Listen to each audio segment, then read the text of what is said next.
leaders of the new school. Let my people vote, you know that we are the voices.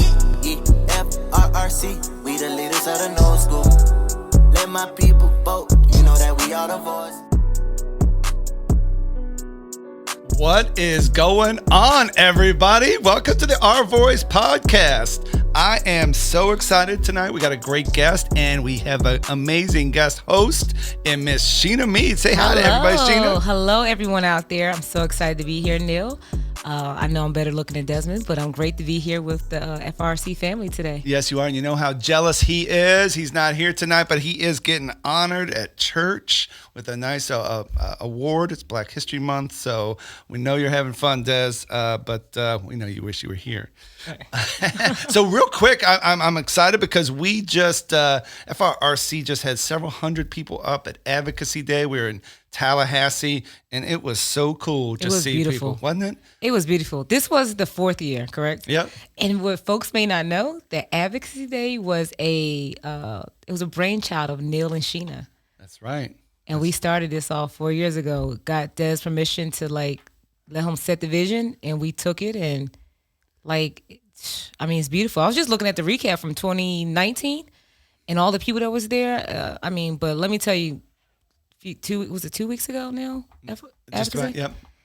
Man, my heart was filled. Seeing you up there, seeing Des, seeing Kate, the whole team, FRC team, coming together and hundreds of people being up there, even though it was a pandemic. Haven't seen them in a while, and that was just powerful. I'm with it. We had 12 buses come up, from Key West, Pensacola, folks just wanting to have their voices heard. And I'm with you. All of a sudden, you remind me, we started when we couldn't vote.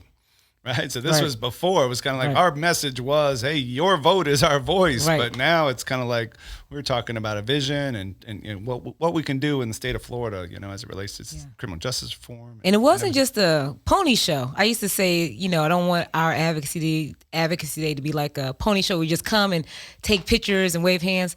Our folks went in there and asked hard questions. Right. That's right. They said, this is our house. That's right. Our voice, our vote. It was powerful, and to see the legislators from both sides of the spectrum to just tune in and be receptive to what FRC was bringing was a beautiful thing. It was really cool. We had about 100 meetings, in the Senate, the House, like you said, both sides of the aisle, and our folks showed up and asked questions, and I think they walked away feeling empowered and ready to go change the world. So what's next? I'm still reeling from Advocacy Day. Right. I know what's next tonight is we got somebody really, really cool. Friend of FRRC, somebody who's in the fight, who I know is going to bring a fun perspective for our listeners, our audience. And she's my Twitter sister. So this is the thing. I was a little nervous about this because you guys are really good Twitterers. Yeah, listen, Twitter sister, before we jump into all of Miss Chelsea Murphy. So we have never met in person. And this is our first time seeing each other today. But we're always okay, like the kids and husband. Okay, good quote. All right, yeah. We're supportive of each other on Twitter. There's some tweets. We'll talk about a little later. We don't always but it's okay, she's still my Twitter sister. So, but I love it. That's what makes it so great. So, but we'll get into that. So, what about Chelsea? Go ahead and let's keep hyping Chelsea. Oh yeah, because we got to hype Chelsea. I know everybody now is whoa, who's Chelsea? What's going on? We got a special guest, and I am I need to learn about Twitter from y'all because I still don't know the rules. He's the worst, Chelsea. I'm I put the sunshine picture up and nobody wants to interact. No, he does a tweet and think he's supposed to tag everyone in the tweet. I'm that's not the way it goes, Neil. I'm using Facebook rules. He's not getting verified on Twitter anytime soon. Sheena will be. Oh. Yeah, the verification. I just heard that. That's what? I didn't realize what a world that is. What, getting verified? Yeah. Yeah, I'm not important enough just yet. We'll get there. We're getting it. But hold on, Chelsea. Don't try to deflect. We got to talk about you. We got to hype you up, Chelsea. She's a superstar. So let me tell you this. So when I met with someone, Chelsea, and I asked them, did they, know right on crime? And there's Chelsea Murphy. They don't even start with Brett. They go right to Chelsea Murphy. And they was she's the top lobbyists in Florida. I'm like, well, damn, Chelsea, come on, Chelsea. So Chelsea's a big deal to be here on FRC podcast tonight. Huge. She's from FSU, so I know there's like partisans out there. Usually Des is giving me a hard time about being Ohio State folks, but I know the Seminole Nation is watching. Well, listen, speaking of FSU, for the Super Bowl, I was there for halftime show. But my kids were there because there were some on the don't even know the team. So it was Ohio. It's Cincinnati against Los Angeles. It was folks on the Rams from FSU. Did you know that, Chelsea?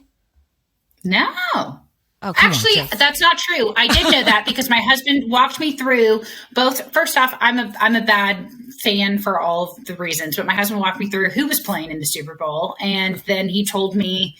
So sorry, I'm the worst on all of this, but he did walk me through everyone who was playing from FSU. So he had one like side. you cared, like you really cared. Rams.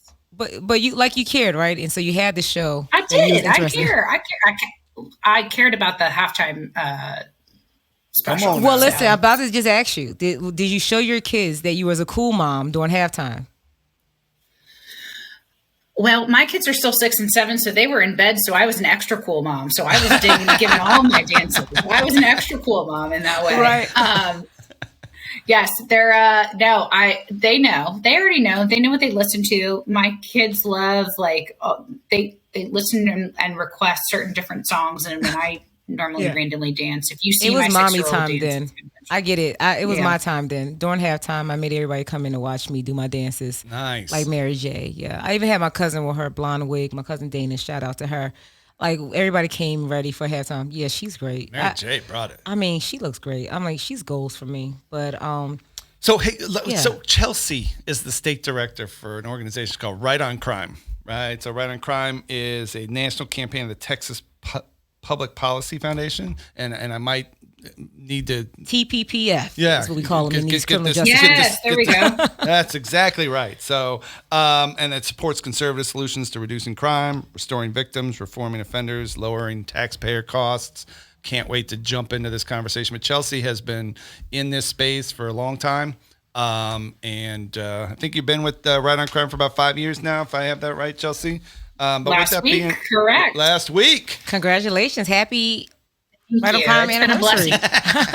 That's it's right. Perfect. So this is my anniversary show. Right, it is. Listen, if you check this shirt out, Chelsea, it says, "Excuse me, I'm speaking." I can't fully see. So it says, "Excuse me, I'm speaking." Right? It's from Vice President Kamala Harris. I wore this for us in solidarity as women, just in case Neil tries to take over. He will realize this is the Chelsea and Sheena show tonight. So I'm well aware. This is in solidarity for us, for women. So yeah, so before we jump all the way into what Chelsea does with Right on Crime, I would love to hear more about Chelsea. Chelsea, the woman, Chelsea, the leader, the mom, the wife, the advocate. Love to hear more about you. Where did you grow up, Chelsea? Hey, so thank you. I was born in Miami. I was raised in Fort Lauderdale.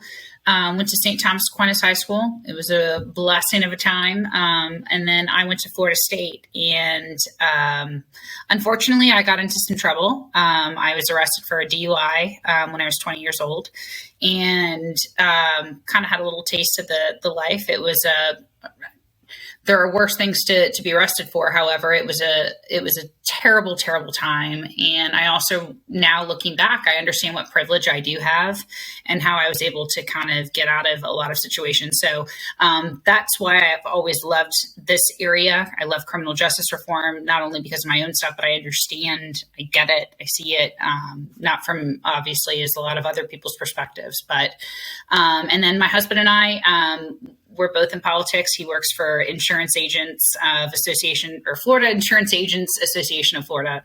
And so they're different from our world. I think he's a little bit more in tune to our stuff. He appreciates it, but it's good. I got 2 kids, and 6 and 7, Jackson and Kennedy. And I love my job. You ran through that real quick. It's a lot for us to unpack. I want to do some unpacking real quick because you're all around Florida girl, South Florida girl. It's a difference. South Florida, yeah. South Florida girl who's living. I still have a 954 number. I still have my 772 number. So I lived in Port St. Lucie in the Treasure Coast for a while, and I refuse to give up my 772 area code. Yeah, I know when the spammers are calling because they call from another 772 number. I'm like, I don't talk to nobody down there, so I know when the spammers are calling. So you're all around Florida. All my car warranties are coming from 954 numbers. So that's right. What numbers? My car warranty. Your car warranties, yeah. It's time. Your warranty's up. Okay. So you're all around South Florida, girl. Now, are you based in North Florida, Chelsea? Yes, I live in Tallahassee. I've been here since 2005. Pardon? How's that transition from being a South Florida all in the palm trees woman to going to North Florida? I mean, outside of FSU, did you go there after college? Hard. It's been hard. Yeah, no, I've stayed here. Never thought I would ever stay here. Got involved in the process when I was actually 21. And I have just fallen in love. Once you leave a certain side of town, and like we kind of got away from campus life, so it wasn't just college kids all the time, you realize there is a slower pace and it's a little nicer. It's not so wild and crazy. So it's been enjoyable, and we're not that far from the ocean. I will say it's not the ocean that I'm used to down south. I was about Florida, to say, wait a minute. Now you're getting me stuck on my geography. So wait a minute. There's an ocean up there. There's other than the Panama 30, side? 40 minutes from St. Mark's. Oh, St. Mark. Yes, let me tell you. I know about St. Mark. So I used to work for the AFL-CIO, Florida AFL-CIO. And when we had lobby days, we would have fun down at the water at St. Mark's, you know. So, yes, I know about St. Mark's. I know Neil's going to want to jump in here, but you said something that I think is really important for the listeners to hear. So what I understand, most of the listeners are people who are directly impacted, FRC memberships, also some of our other allies. But you said that you yourself had a brush with the system, right? Because of something that you did in your early 20s. You realized your privilege, but you still went through a process, and this thing still impacts you. You know, I'm assuming it still impacts you. You know, as you know, I work at Clean Slate. We talk about collateral consequences, the barriers that are set up. You want to talk a little bit more about that, Chelsea, and you know how that informs your work today, like your work and how your approach to work in the CJ space? Yeah, like what was the experience like, and like what did you take from it? Sure. Well, you know, listen, I've had, and I would be quite lying to y'all if I said it wasn't the only time. It was two times. But I will really talk about that first time, and both of them, I'm happy to talk about either of them. It was a domestic situation, and that's terrible. It was awful. And I had stitches in my face, and that's a whole nother thing. When I think the Florida domestic violence laws are really screwed up, but neither here nor there. But when I had my run-in, when I was 20, it was really eye-opening, and I'm sure it is for everybody. But, you know, all I could think about when I was arrested was, how do I get out? All I wanted to do was get out. And they said, you know, listen, if you sign this work, you do pretrial release, you get out, you're out scot-free. You don't have to call mom and dad. And that's all I was thinking about as a college kid. I didn't want to call mom and dad. I've been there before. My mom actually told me, don't call me. Exactly. Don't call me. Don't ask for it. So I knew better. I knew not to call. Me too. So that's the option. And so I was like, right? Don't have to call mom and dad. Let me sign the paperwork. We're all good. Little did I realize that would require me, you know, calling in every single day, checking in. You know, does your last name begin with this, you know, this letter? You're going to have to go down to the jail and blow, or you're going to have to pay this, and this for all of your different fees and fines and all the situations involved in it. And thankfully, again, for my privilege, you know, the fact that I came from, you know, my folks were able to help me. I did have to eventually tell them. And they were able to help me out with all of that. But it blew my mind, because an average person doesn't have you know, the time or day to continuously check in and I think that there is a need for check-in, but for the way that they're doing, there's no public safety that's going on here. There was nothing that the public was not affected by the fact that I was, you know, other than the fact that I was arrested. I feel like I'm babbling on here for a second, but you know what I'm getting at. I think that, you know, me checking in, that wasn't the problem. And I think that we've really got to focus on on risk assessments. I think that's something that we're not really working on. In the fact, I don't know. No. Yeah, no, I'll listen. kick it back up to y'all. No, you're hitting a good point. I mean, and that's something that I think in both our work, right, in our organizations, we try to educate lawmakers, the community, and advocates on like what it really looks like to have to go through the system and have to like adhere to all these like check-ins and technicalities and things that has nothing always to do with your arrest, your rehabilitation, or, you know, making the victim whole or whatsoever. My story, which I'm like you, Chelsea, 1 or 2, we're going into the other one on the next podcast. That's FRC After Dark. But After Dark. But, our voice is, when I had to check, I had, a bad check, single mom, government assistance. I just wanted to put gas in my car and some cash in my pocketbook. And this is when we used to write checks like $10 over, $15 over. Well, my check bounced, and not only did it bounce, the bank sent it back. I'm not being financially like literate. I'm in my 20s, young mom. And I'm thinking that when a check bounced, they get it when your paycheck goes in your account, like it usually did.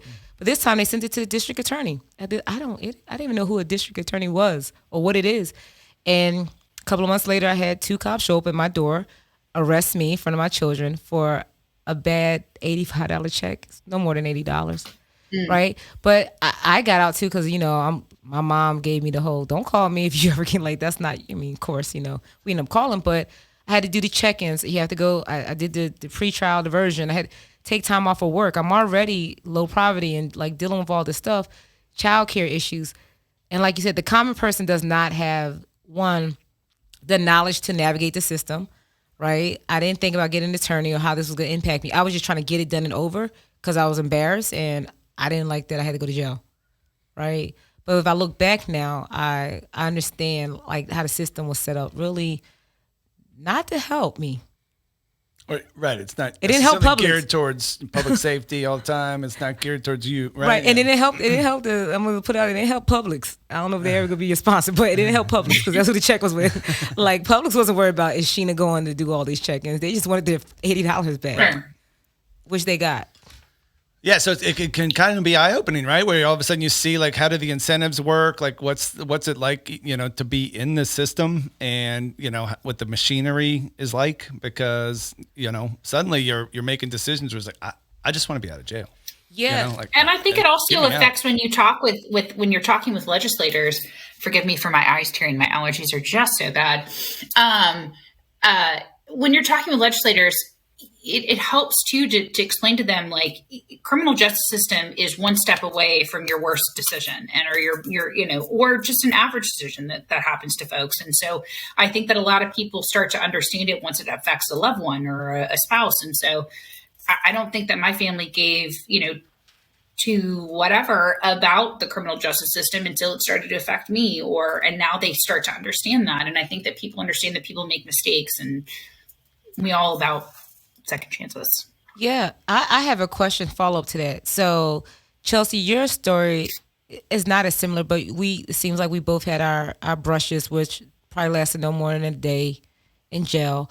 I tell my husband I still have my membership as a FRC and still put respect on my one day because it was traumatizing to me, and I still did some time there.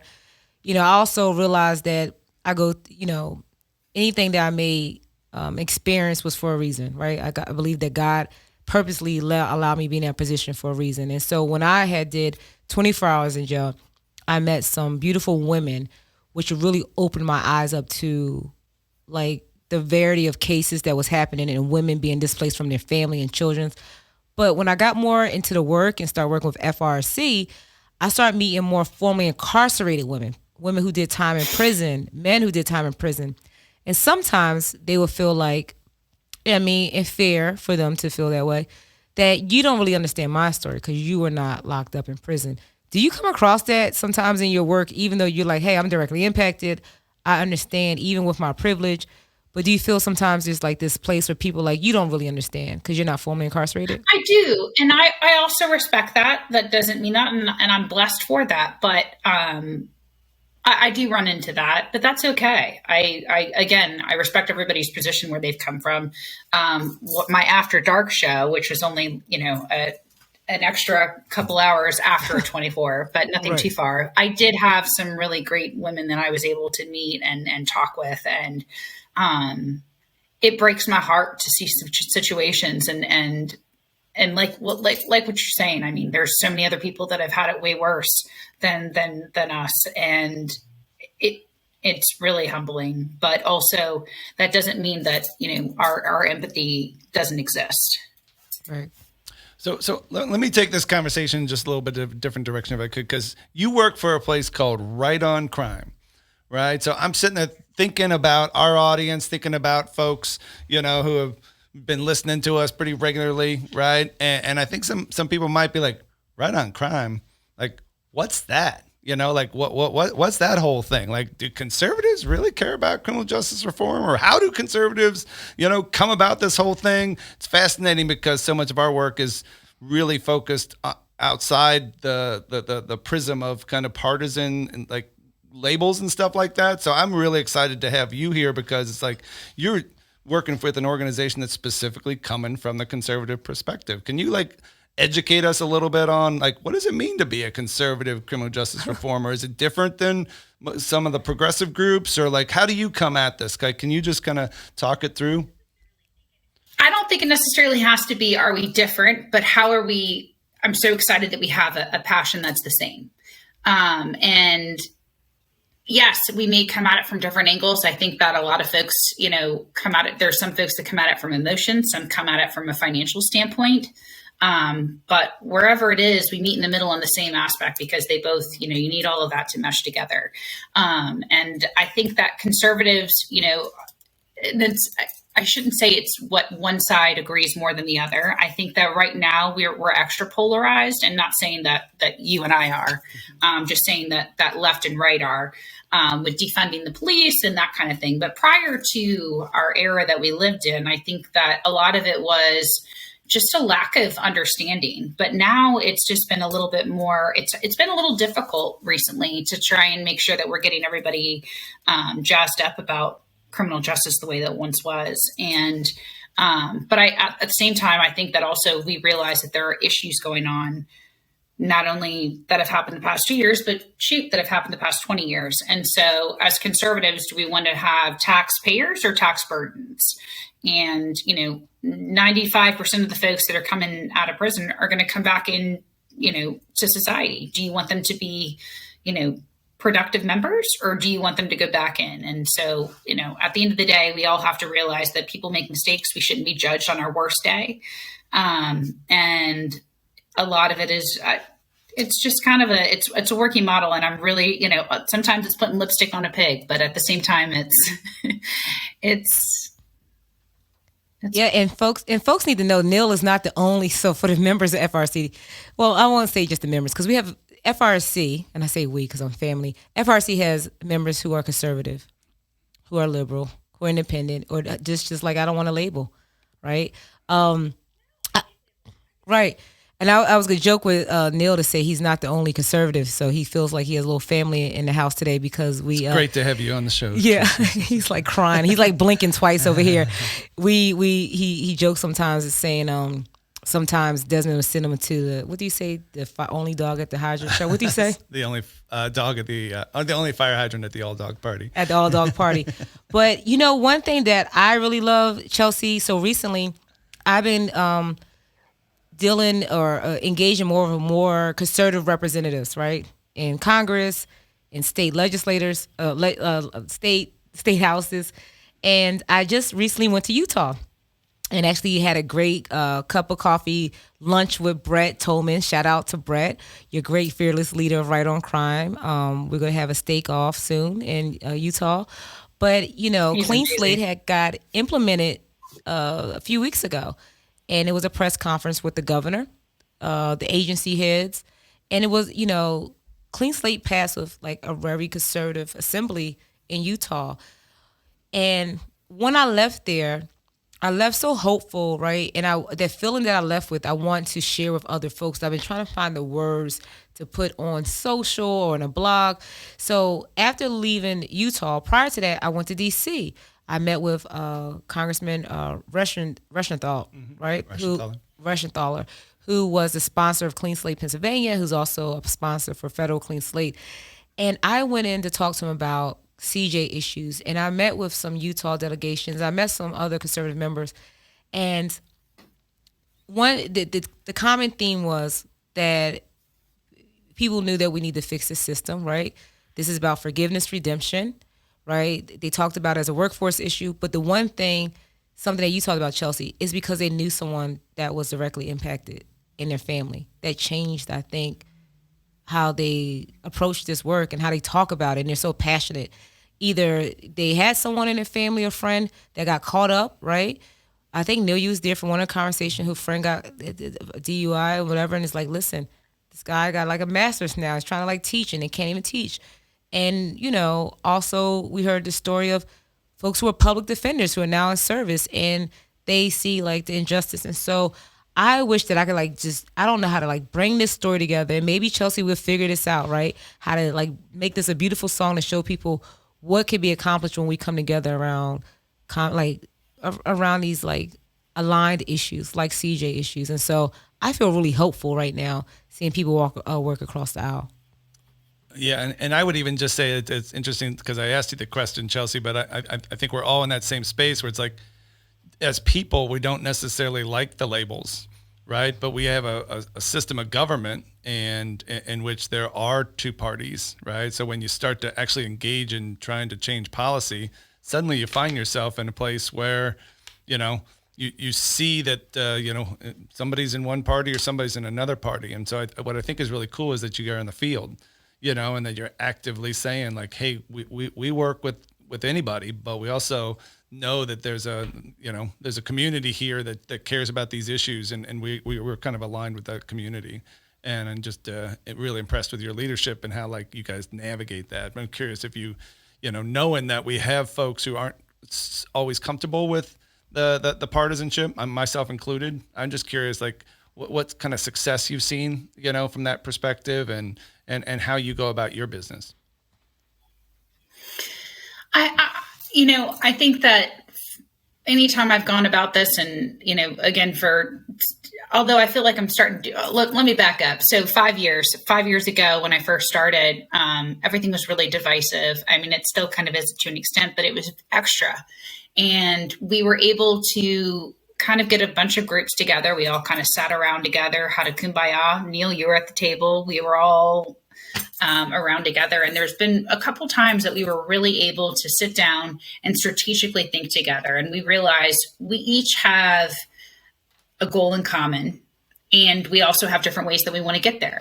And I think that the best way is to realize where each of our strengths are, and how do we monopolize that. And I think that we've done that to an extent, but I think that there's, gosh golly, so much more to do.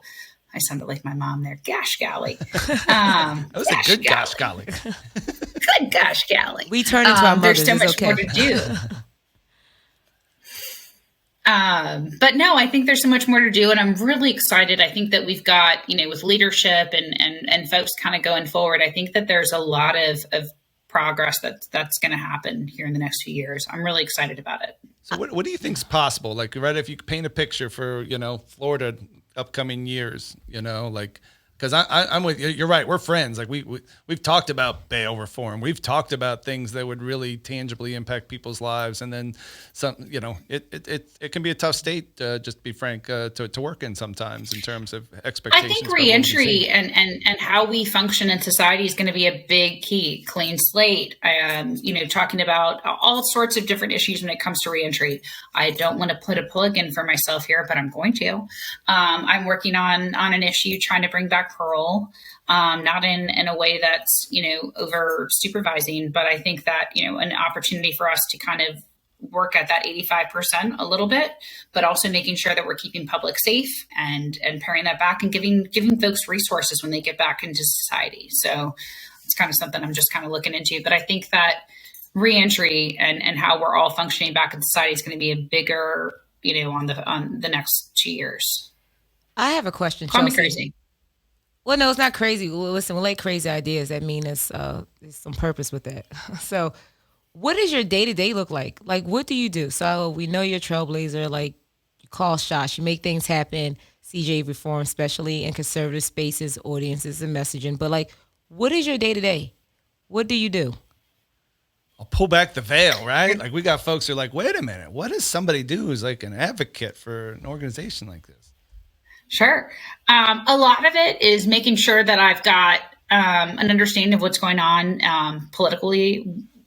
We're keeping all of the understanding, even if it's not even in my own area with criminal justice. I try and keep involved with everything that's going across the board because it all plays in when we're making deals and doing stuff at the 12th hour of session. And then a lot of it, I do a lot of Zooms.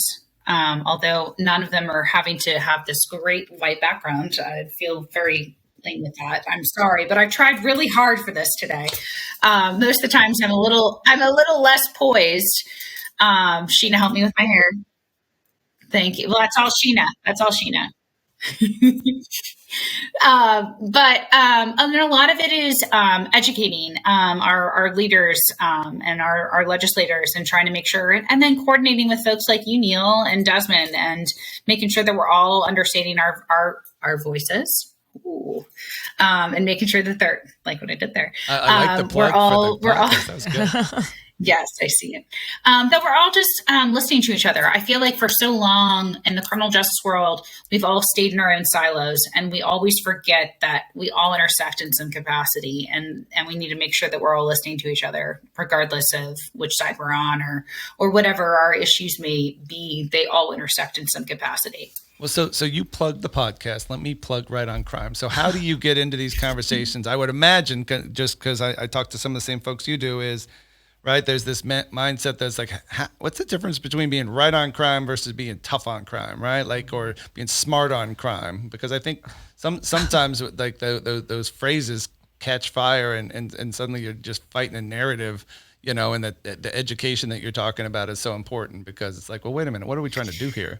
Are we trying to like increase and improve public safety? Yeah, I think a lot of it has to do with while we're trying to change the system, I think that we're ultimately trying to keep the public safe, not saying that other folks aren't, but I think that ultimately all of our decisions come down to public safety, restoring victims, and of course, keeping families together. I think that, the more that we can keep folks together, I'm super excited to see some of the stuff that Speaker Sprouse did last week with fathers and, really trying to make sure that we're keeping families together is really important. And so if we have all of those three keys in mind, it all kind of creates a synergy with what we kind of prescribe at Right on Crime.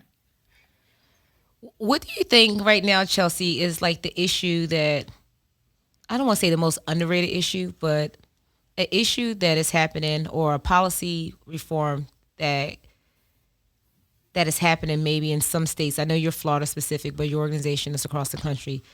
A policy that has very large impact that folks are like, more folks should pay attention to in the CJ space, since you deal with a lot of different I'm going to give another plug here, not even intending, but you asked the question, I'm going to. I would have to say Clean Slate. I know. I was thinking the same thing. I was really thinking. You guys. It really is. I think it's something that affects so many people. Where are you? And unfortunately, I think that so many people thought that, when we're dealing with voting rights or whatever it may be, I don't want to necessarily go on down that path, but I think that everyone thinks that it's going to be one party or the other. And we all forget that there's all sorts of folks, and it affects the criminal justice system, affects everybody. It's not just one party or another. And when it's 1 in 3 Americans have a legal record. I mean, we could count this room 1, 2, 3. Well, damn, it's all three of us. 3 out of 3. It's 3 out of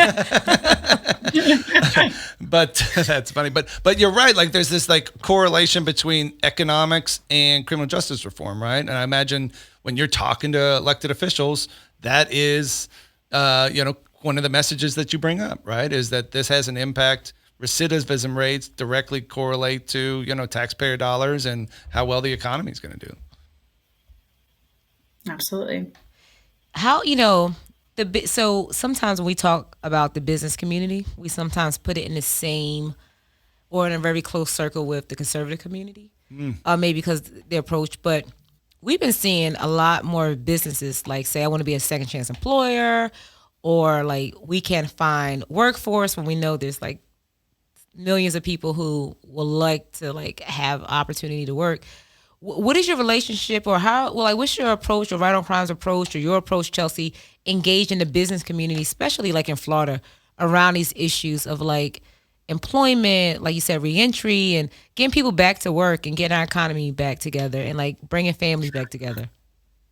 I'm super excited that you actually asked that. And that wasn't even a planned question here for those listening. I really, we don't go by I don't go by the sheet, Chelsea. I'm sorry. Listen, this is like, all I'm sorry. I'm just looking like, for those looking. I'm looking at paper, and I was like, "Are they asking me questions?" I didn't know. The Florida Foundation poor for Brandon Correctional and Xavier. Excellence. Yeah, they prep us well, and then we never start to this. Yeah, You guys are awesome. So the governor about 2 years ago started the Florida Foundation for Correctional Excellence, which is a reentry organization that is a direct support organization, for the Department of Corrections and with the state of Florida. And there's folks like one of our board members, Doug Deason, Denver Shetler, who's not one of ours, but there's several different folks. The chamber is involved, somebody from JW Marriott, and different folks, and they're trying to build that out and really kind of make sure that we're creating that bridge between, behind the bars and how you come back out, and how can we kind of build up that workforce. So I'm really looking forward to some of the things that they're going to be able to do. I know that the governor put a budget recommendation in for that organization and trying to boost that. And I think that's great. I know the Department of Economic and Opportunity is working on some different things with Career Source Florida. So anything, and I know you guys at FRRC have been doing tons of employer forums and stuff like that. So everything you guys are doing has been such a big help. And so anything we can do to help in that organization in that way. But it is interesting you bring up, right? Because I do think sometimes people forget about the private sector, right? And what we've seen is since the pandemic, I mean, man, employers are looking to hire folks, and suddenly they're like, why can't we hire people with criminal backgrounds? Why can't we hire people with convictions? What's going on with these like barriers that exist? And so you start to get advocates in the business community, right? That can really change things. Yeah, and certifications. So you mentioned something about behind the bars, Chelsea. And when you may not know this, when I was 19, my first state job was working at a maximum security prison at Martin CI. And I worked in classification. And during that time, the governor at that time did some big cuts to reentry. That was like 2001.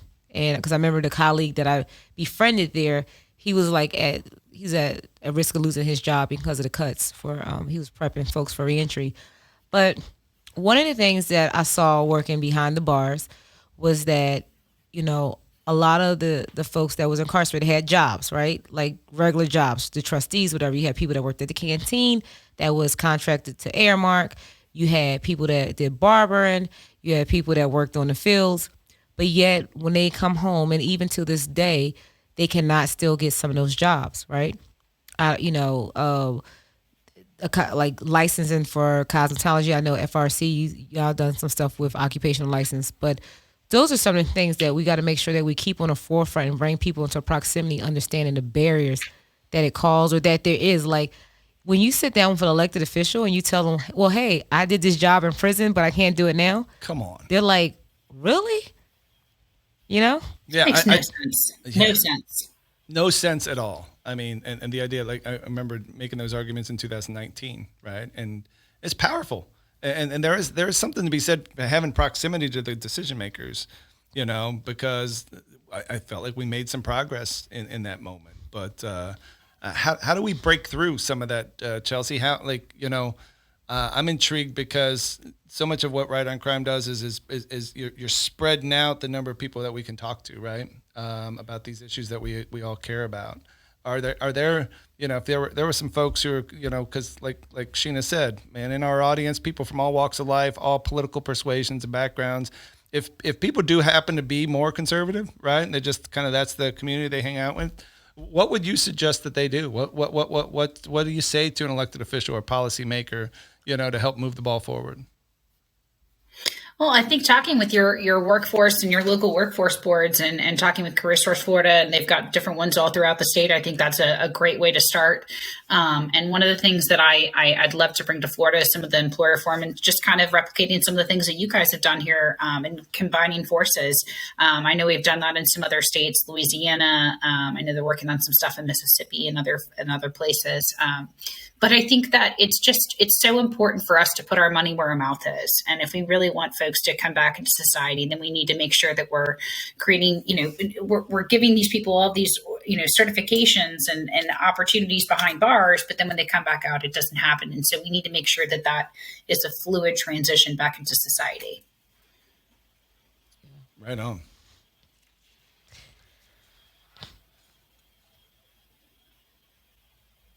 Now Neil wants to go by the book. Well, yeah, all of a sudden, you guys like, made me think. I was like, these guys have like really good questions and things like that. You're flowing. Yeah, well, and it is like we end up talking about some of the things on here because we're talking about the focus on the taxpayer and the focus on recidivism rates, right? So. It was said here that your executive director recently tweeted that lowering recidivism is tough on crime. Can we talk a little bit about, like the focus on recidivism rates and why that's so important? I think that there's data all over the place. There's the life experiences that so many of us have. But what is it that we be judging success by? And tell the audience, Neil, real quick before Chelsea answers, because I know you guys talk about it all the time, what recidivism is. You know how many times I was just about to say, let's define what that is. Yes, because Neil give it to us. Neil's gonna go ahead and break it down. He's gonna get an A on it. Go ahead, Neil. Tell the audience what recidivism is. So recidivism involves when you leave, incarceration, when you get off paper, you get out of the system, whether you go back in or not, right? And so the key point is somebody recidivating, right? Or are they going back into the system, or do they end up fully reintegrated into the community? And at the end of the day, we know the importance of reintegration into the community. I know in my personal life, like that was a tough time period, getting a job, finding housing, and trying to become a member of the community again. Like it could have gone any different direction, but like that's the moment. And we see that you get a good job, you get access to opportunity. That the difference between a high recidivism rate and a low recidivism rate is very real. So I'm just curious, how do we zero in on that and how do we just define success? So thank you, Sheena. You made me like kind of plug myself here. Yeah. I said I hate to plug myself here, but I think that that's one of the things that we lack so much, at least in Florida. Other than giving us, $50 in a bus ticket, what else is being done to make sure that folks are, and not everybody has a family to go home to. Mm-hmm. And so making sure that everyone is plugged in back into, people are going home. What we want them to come back to a proper setting. We make sure that housing's available. I mean, the fact that, most people can't get housing, that's a big deal. I mean, it was crazy. We had Matthew Charles. I sent him a text 2 days ago. We just had a reminder back in 2018. He was here in Florida. Was it 2 days ago?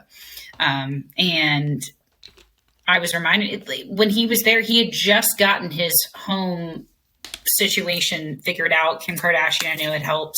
And it was kind of a big deal. And he had just been released from prison, I think, less than a month prior to him coming here. And he still couldn't find a place to live. And so to me, you're pardoned by, you're released by the president of the United States, but you can't find a place to live.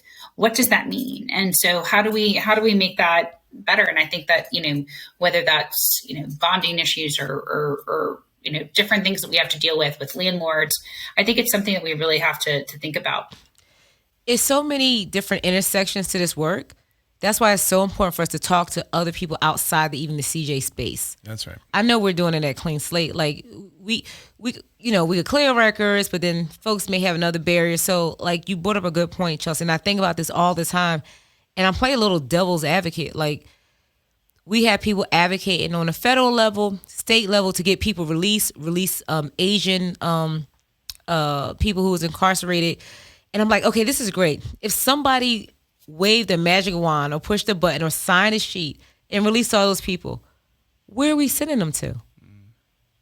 Is the community ready to like bring them in? Are we talking to the housing advocates so we could have housing for them when they come home, or like a safety net that they could like engage in to like get them to the next step. Because I also don't want to send people home to be unsuccessful or feel like, I heard from like one of the trustees that was a trustee when I was working at the prison, and he was a parolee. He had went on for parole. He was eligible, but he did not want to. He kept telling the board he didn't want to go home. He didn't want to go. Right. He said, "What am I going to?" He was like, "I have health care, housing, medical, and I built a family here." People should not have to rely on prison for that, or feel like that's a better safety net because I can't survive. I have nothing to go to. Man, that says a lot, Sheena. I mean, I think about it as like people who were previously incarcerated 10 times as likely to be homeless, right? Like, and 30% unemployment right now when so many people are looking for work. It really does go to set up the intersectionality you talk about of like, how are our systems set up? Are they set up so that everybody benefits, which is what happens when recidivism rates go down, because you cannot care about any of this stuff, right? Like you can be like, I don't care about returning citizens or somebody with a criminal record, but you know what? Your community is about to get safer, Right. Because we changed how the systems work, Right. Yeah. So with that being said, like Chelsea, how do you engage with those other sectors, or maybe in your day-to-day you don't, or maybe Right on Crime does, and maybe you do it with your partners? Like, how do you engage with like, I would call them economic justice folks, or maybe like the housing, like you talked about, like how do you engage with them, and where do you find like common ground, or how do you strategically work with them so you could be advocating for a policy in like Tallahassee, right? But on the other end, you don't want to just pass a policy and like, yeah, we passed it, but you want to make sure that when it's implemented that it's fully doing what you wanted it to do, like for the people that you're trying to help. Yeah, like folks like Operation New Hope, Kevin Gay over in Jacksonville. shout out to making Kevin, sure yep. that, Yeah. Yes, love him. Some great programs, and to be able to see. And so a lot of it is kind of being around the Capitol, getting to know some people, getting to know folks like Neil and you. Well, Sheena's going to say we're Twitter sisters. You have been really great. We're now Twitter friends, so it's been great. But it's been really nice to be able to get to know folks, and a lot of it is just having conversations. I think that for so long we've all stayed in our silos, and we have, my foundation or my job says this is what I'm supposed to do and care about. But until you take an opportunity to step outside that bubble and realize, folks like the Chamber or Associated Industries of Florida, they all care about this kind of stuff. I mean, waste management. I mean, you could go from laundry services, barbershops. It all matters. It all cares. And there's, the NFIB, they all kind of transcend with each other. So I think it's really, it's just taken some time, a little bit longer than I had hoped. But we're getting there. I think we really are. I think that, we've got a good group of folks here in Florida.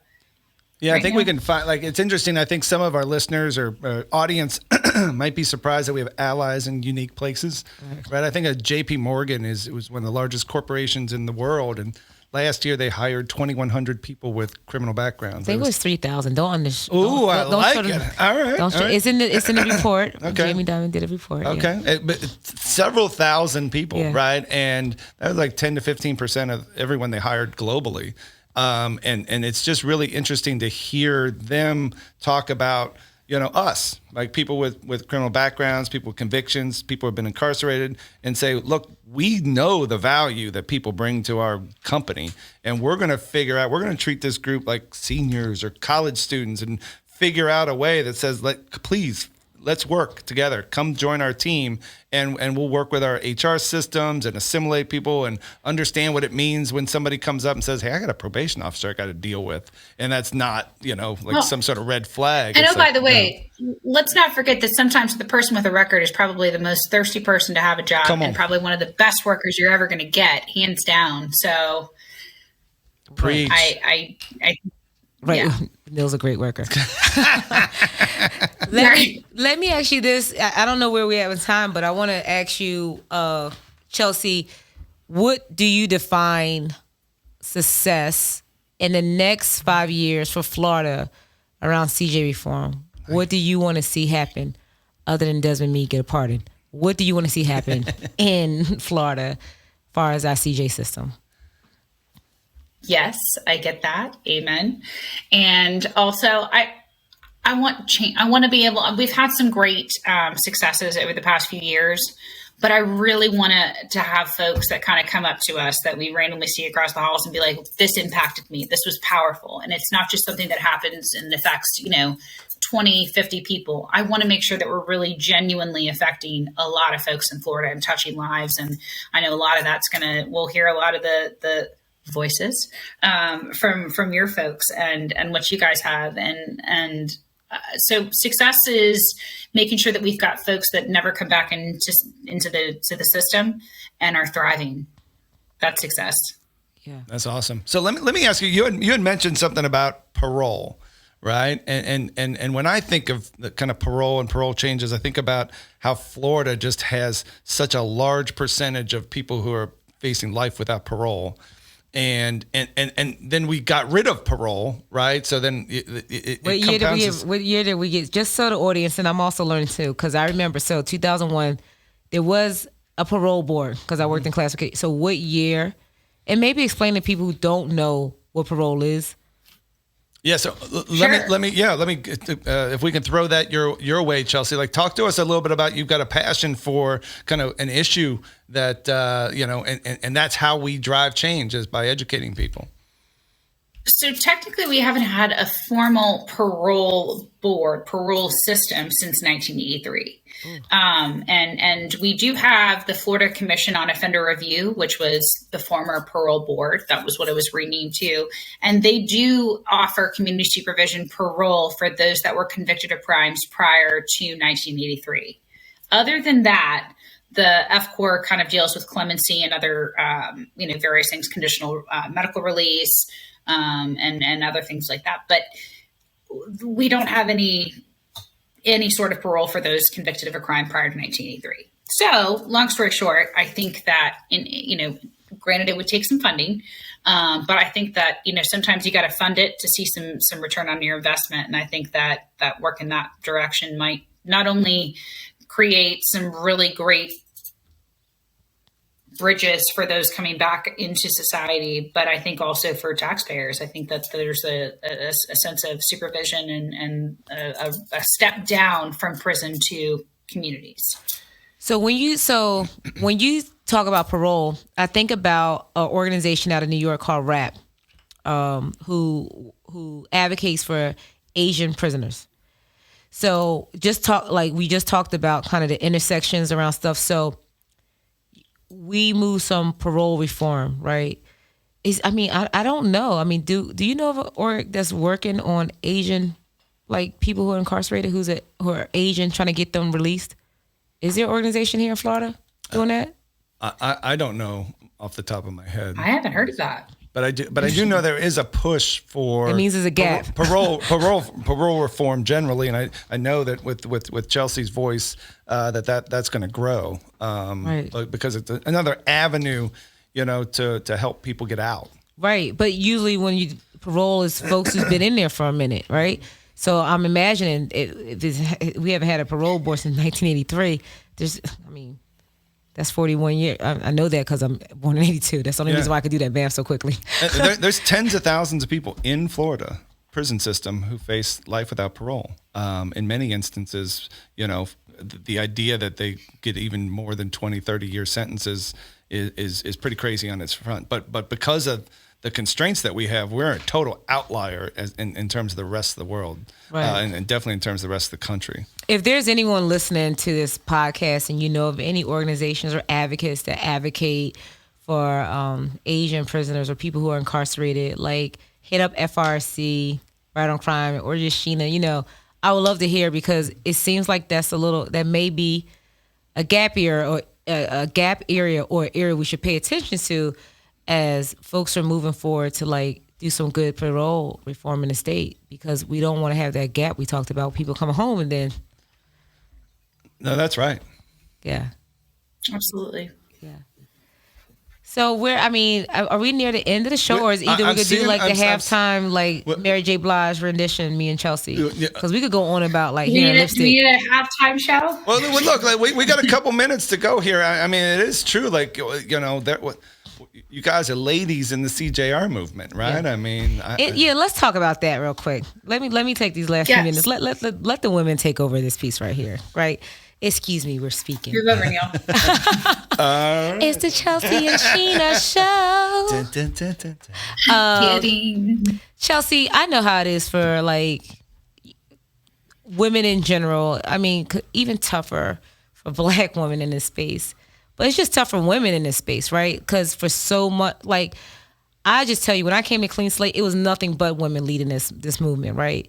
And for a long time, it was still women leading to I recently hired, a young man, Avery. But a lot of times we are like in the forefront. We're holding a lot of the water. And just what has been your experience where you had to like? Have you had any like pivotal moments that you had to like just break through? I mean, not for you to put nobody on the spot or nothing, but where you are really carrying and passionate and ideas, and you ever felt like you just wasn't getting heard, or the strategies, or you may even just lift up where people have been really receptive to the work that you're doing and opened up doors for you. But I know sometimes it could be either or. And just love to hear a little bit about, your story and that respect. I think it's either or. I think that for the longest time, it's been education, and really trying to get to folks. And I think some of it's breaking people down, that they're just so tired of listening to you that they're probably going to listen to you some more. But at the end of the day, I think that a lot of it has to do with just us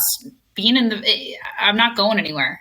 I'm here. Right. You're going to hear from me. I care about this issue. So, us women and you too, Neil. Not. And do you lift up? So one thing. So let me tell you, when Desmond was going around like talking about Amendment 4, he would always talk about 1 in 3 men, or 1 in 2 Black men. Like, and I'll be in the back of the room saying the women, like until I became his heckler. The women, like talk about the women. So do you bring like the stories of other women? I know you bring yourself, but like women have been like erased from. I'll just say it, from history, like the work that we do, right, was often sometimes erased from that work, but also erased from the people who are impacted. Because there are a lot of, like, women are the fastest rate of, like, incarceration, like, people incarcerated, and we don't really talk about that. Do you find yourself, like, bringing that up or bringing that to the forefront, or, like... I try to always. I mean, in fact, one of the folks that we were talking about for the longest time is Cynthia Powell and her story. And so I found that just tugged at all of my heartstrings. And so I definitely try, and it's not that I think of one race or one gender over the other, but I do think that, I hate to say it, but I think that women create a softer space for this. And like, you understand that, wait, what? We rule the world. I said we rule the world. You could say it on here, Chelsea. I promise no one will say anything to you. They better not. They better not. But I mean, I hate to say it, but I think that we bring a softer side, and there's a little bit of understanding that men don't necessarily bring to the table. So yeah, empathy. I agree that we exactly. Yeah. And we also rule. Yeah. I'm feeling empathy for this argument right now. Yeah. Well, I just want to make sure that we're lifting, because let me just tell you, we have some, can I say kick ass on here? You do. Okay. We have just some kick ass women, and one is Chelsea Murphy doing some stuff in the state. And there are other women who are doing stuff, and also who have authentic, genuine stories of why they're like in this movement or for whatever reason. And I just, we should just lift them up. And so, I mean, we are approaching Women's History Month. Mm-hmm. So I'm giving you your flowers now, Chelsea. Shout out to you as we're opening up Women's Month in a few days, and continue to do what you're doing up there on the Hill in Florida, and also across the country, that your voice is being heard throughout Right on Crime. And really excited to have a comrade in the CJ space that's fighting a good fight. And however Sheena, can be of assistance and of value to you to continue to do the work, let me know. I'm really excited to be able to engage with you. I was like, well, it's kind of weird. I know she's my Twitter girl, but we never met, and now we're meeting on a podcast. So now we got to make it formal and do our After Dark podcast together, and do drinks. So I like it. Hey, we've got I'm here for it. And thank you for I'm sorry to interrupt you, Neil. I just want to give her the women are taking over for a second. I want to give her an extra shout out. I love the work that you do. I am so excited to be on this. And Neil, thank you so much for bringing the old girl on. I'm so excited to be here, and you guys really are just impressive. You guys have been doing the shout out. I had one last thing pop in my head because I think we have like 3 minutes. Something that I know you're an advocate for, Chelsea, that I'm a believer in, and that is the concept that elected officials should be visiting prisons. Oh, I was going to ask that. I'm so glad I was going to actually ask that she visited a prison. Yeah, because now that like the pandemic, right? Like we're coming out of and whatever, right? I know everybody's got their opinions on masks and all that kind of stuff, but I have seen firsthand the impact of that movement, and I know that you pushed that for many years. What's like the tangible impact of us getting out there and encouraging every elected official to go visit prison? Oh, I think you're 100% right. And I'm so glad you brought that up. I think that until folks, and especially if they don't have a loved one or a family member or a friend who has been impacted by the system, it doesn't matter. If you have a human heart, you go in and you go behind those bars, you understand what it's like, you understand the stories, and you can't help but to think a little differently. If you don't have a soul. But I think that it's really important. And it's funny you mentioned that the Florida Foundation for Correctional Excellence that I'd mentioned that the governor did, they were literally brought up today in their board meeting that they wanted all the board members to, yet again, they've already gone once, but they want everybody to continue to do it every quarterly, to go and visit prisons. And it makes all the difference. I think that in order for you to be voting on these issues, you ought to see what you're voting on. So I will say this in our last 40 seconds. I like that next time you're in the meeting, Chelsea, I want to challenge you to something. Is please going beyond the prison walls, because sometimes they forget those people come home. So when they visit the prison, I would love to work with you and FRC for us to put together a roundtable with returning citizens, people who have came home, people who have also arrest or convictions, who may not have been incarcerated, but also talk about the barriers, like have a real up-close conversation about what is needed for them to be successful re-entering the community. So I want to leave that challenge to Right on Crime and FRC together and how we could do some stuff. Challenge accepted. I like it. I was about to say challenge accepted. Challenge accepted. All right. We did that just right here. This is good stuff. Yeah. All right. I love it. Well, Chelsea, I love that. Thank you so much for being on the show tonight, today, whenever you're watching. I'm still working on not saying things like we're at the evening or we're during the day. Yeah. But I just want to say thank you so much, Chelsea, for what you do, for taking some time to be with our audience and celebrating our voice. And thank you, Sheena. No problem. Next time we'll do this in person with Chelsea. I like that. Yeah. All right. Yes. From Tallahassee. Yes, I would love that. All right. Enjoy your evening. You know that we are the voices.